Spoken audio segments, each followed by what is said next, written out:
Quem é Kamala Harris, a vice que concorre à presidência após a desistência de Biden? Kamala Harris é a vice-presidente dos Estados Unidos e atual candidata à presidência, em substituição a Joe Biden, que desistiu da corrida em julho. Kamala Devi Harris é uma mulher acostumada com o pioneirismo. Antes de entrar para a história, se tornando a primeira vice-presidente mulher dos Estados Unidos, com a vitória da chapa encabeçada pelo democrata Joe Biden sobre Donald Trump, sua trajetória já era marcada por muitas conquistas. Filha de mãe indiana e pai jamaicano, Kamala foi a primeira negra procuradora na história do estado da Califórnia. Em 2010, mais um feito inédito, Kamala se tornou a primeira mulher a ser eleita para a Procuradoria-Geral da Califórnia.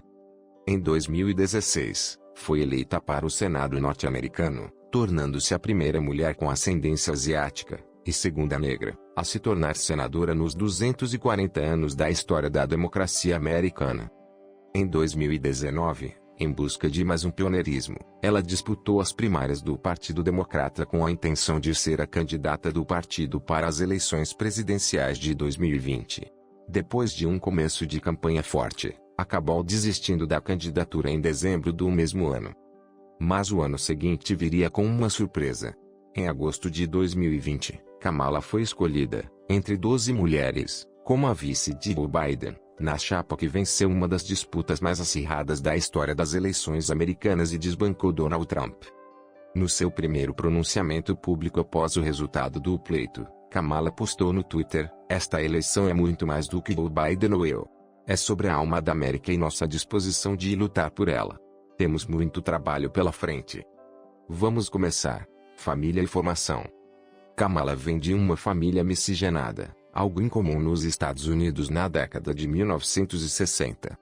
A mãe, Shyamala Gopalan, a primogênita de 4 irmãos de uma família do sul da Índia, era apaixonada por ciência e, apoiada por seus pais, mudou-se para a Califórnia aos 19 anos.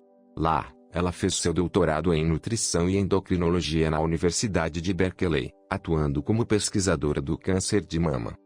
Seu pai, Donald Harris, nasceu na Jamaica em 1938 e emigrou para os Estados Unidos para estudar economia, também em Berkeley.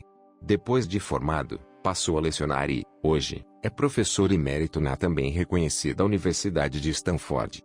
O casal se conheceu em manifestações contra a Guerra do Vietnã e pelos direitos humanos. Os dois tiveram 2 filhas, Kamala, que, em sânscrito significa flor de lótus, e nasceu no mesmo ano em que sua mãe conseguiu o título de doutora, e Maya. Quando Kamala tinha 5 anos e Maya, 3, seus pais se separaram. As meninas foram morar com a mãe em Oakland, convivendo com o pai aos finais de semana, em Palo Alto. Nessas ocasiões, percebiam que outras crianças não brincavam com elas por serem negras. As 2 irmãs iam frequentemente para a Índia e a Jamaica visitar as famílias de seus pais.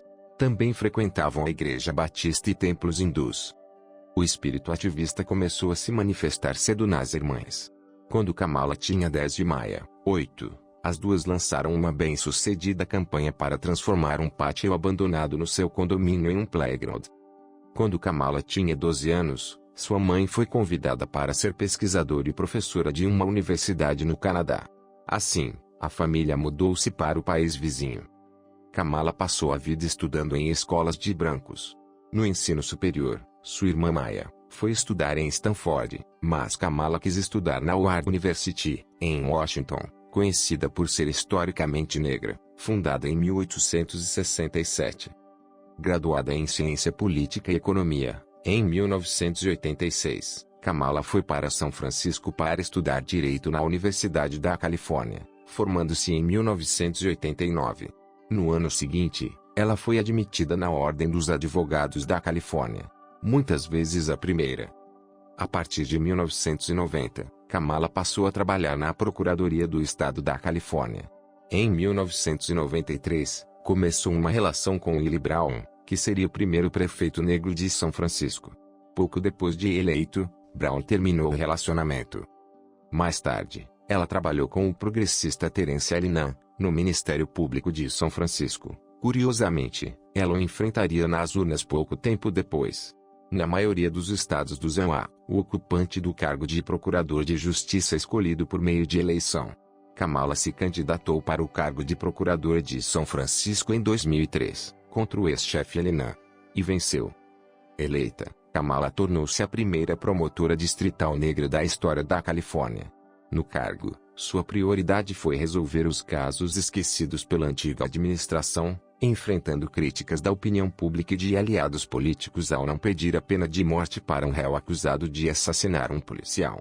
O réu foi declarado culpado e atualmente cumpre prisão perpétua. Como procuradora, Kamala iniciou um programa que usava a educação e a reinserção no mercado de trabalho como uma política pública para reduzir a reincidência em crimes de menor potencial ofensivo de réus primários e criou uma unidade de crimes de ódio, que investigava delitos cometidos contra crianças e adolescentes da comunidade LGBTQIA+. Em 2010, Kamala se candidatou ao cargo de Procuradora-Geral da Califórnia e, novamente eleita, tornou-se a primeira mulher negra a ocupá-lo. Em 2014, foi reeleita para a posição.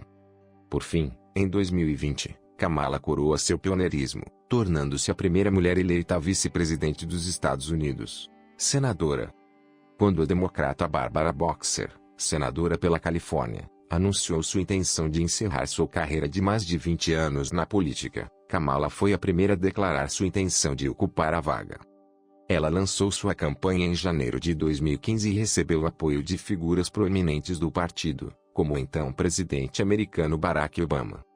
Kamala conquistou o cargo nas eleições de 2016 e, ao ser empossada, tornou-se a primeira senadora de origem asiática, e a segunda mulher afro-americana a integrar o Senado americano. Em Washington, ela passou a defender ativamente pautas contrárias às do presidente eleito, Donald Trump. Dos 15 indicados para compor o gabinete presidencial, equivalente ao ministério do governo Trump, Kamala votou contra a confirmação de 12, vendo o conflito de interesses e falta de experiência dos candidatos.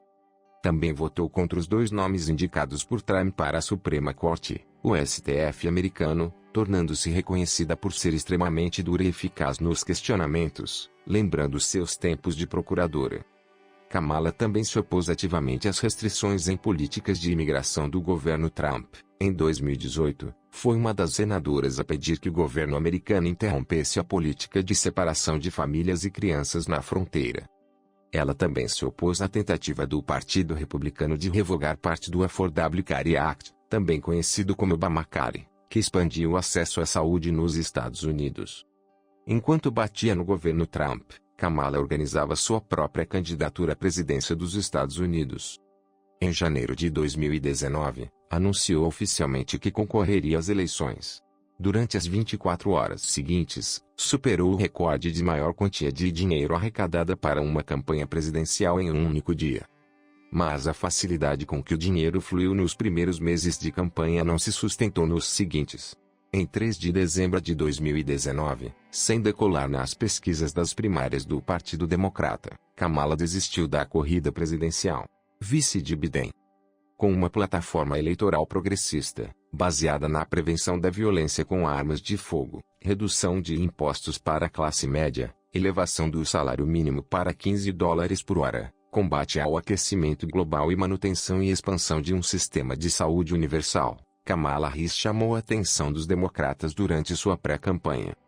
Em um debate nas primárias, desferiu o ataque mais duro recebido por Joe Biden na campanha. Mas, depois de sair oficialmente da disputa, endossou a candidatura do ex-vice-presidente americano pelo Partido Democrata. Antes mesmo de Biden anunciá-la como vice, Harris sugeriu que estava por vir. Mulheres negras e mulheres de cor há muito tempo estão subrepresentadas em cargos eletivos e em novembro temos a oportunidade de mudar isso. No discurso de confirmação de sua indicação, Kamala lembrou que sua mãe, como muitas outras, criou as filhas sozinha, preparando o almoço das meninas antes mesmo que elas acordassem e pagando as contas depois que elas iam dormir. Minha mãe me ensinou que servir aos outros nos dá propósito e significado na vida. E como eu desejo que ela estivesse aqui esta noite, mas eu sei que ela está olhando lá de cima, afirmou. Shyamala Gopalan morreu em 2009, vítima de um câncer de cólon. Já em meio à pandemia, Kamala também criticou a administração de Donald Trump, afirmando que sua falta de liderança custou vidas. Se você é mãe ou pai com dificuldades no ensino à distância ou é um professor sofrendo do outro lado da tela, Você sabe que o que estamos fazendo agora não está funcionando. Essa nação está de luto pela perda de vidas, de trabalho, de oportunidades, de normalidade e de certezas. Em seu discurso, Kamala também falou sobre o racismo estrutural da sociedade americana e relembrou o emblemático caso de George Floyd, o homem negro que morreu asfixiado por um policial, que levou milhares de pessoas às ruas do planeta para protestar contra o racismo. Polêmicas e baixa popularidade. Joe Biden foi o político mais velho a ser empossado no cargo de presidente dos Estados Unidos, aos 78 anos. Isso levava a crer que Kamala seria a candidata natural do partido nas eleições de 2024, porém, até agora, ela não conta com a aprovação necessária para garantir uma vitória tranquila aos democratas. Uma pesquisa Reuters, Ipsos publicada no dia 2 de julho mostra a vice com 42% das intenções de votos, um ponto percentual atrás de Trump, praticamente a mesma performance de Biden. A questão migratória e o aborto foram alguns dos temas polêmicos nos quais se envolveu nos últimos anos. Em junho de 2021, Kamala fez sua primeira viagem internacional como vice-presidente do ZEUA para o México e Guatemala, com o objetivo de tentar conter o fluxo migratório da região. No entanto, seu desempenho na missão foi criticado, quando pediu que os imigrantes não ultrapassassem a fronteira de forma ilegal. Um ano depois, a vice de Biden começa a se posicionar mais incisivamente na defesa do direito ao aborto. Em julho de 2022, Kamala foi recebida na Flórida com aplausos de uma plateia formada por 12 mil mulheres negras na convenção anual da Irmandade Afro-Americana Alpha Kappa Alpha. Em junho, a Suprema Corte do país havia derrubado o direito à interrupção da gravidez, fortalecendo a ofensiva conservadora no país. Momala, vida pessoal e família. Em agosto de 2014, Kamala se casou com o advogado Douglas Inhofe, em uma cerimônia celebrada por Maya, sua irmã. O casal se conheceu em um encontro arranjado pela melhor amiga de Kamala. Inhofe tem 2 filhos de seu primeiro casamento, Cole e Elia, que receberam seus nomes em homenagem às lendas do jazz John Coltrane e Ella Fitzgerald. Os dois só foram apresentados a Kamala depois que o relacionamento ficou sério. Hoje, a chamam de Momala, uma mistura de Mon e Kamala. Maya, sua irmã, é advogada formada por Stanford e casada com também advogado Tony West. Os dois são pais de Menashe Harris, mais uma advogada da família que estudou na Universidade de Stanford e completou os estudos em Harvard. Meina é autora de um livro infantil, Kamala and Maya's Big Day, e fundadora da Phenomenal Women Action Campaign, uma organização que apoia e promove causas sociais, e está empenhada na campanha da Tia. Se você gostou deste vídeo, não se esqueça de se inscrever em nosso canal. Clique no botão de inscrição abaixo e ative as notificações para não perder nenhum de nossos próximos vídeos. Juntos, podemos continuar aprendendo e crescendo rumo ao sucesso. Obrigado por assistir e até o próximo vídeo.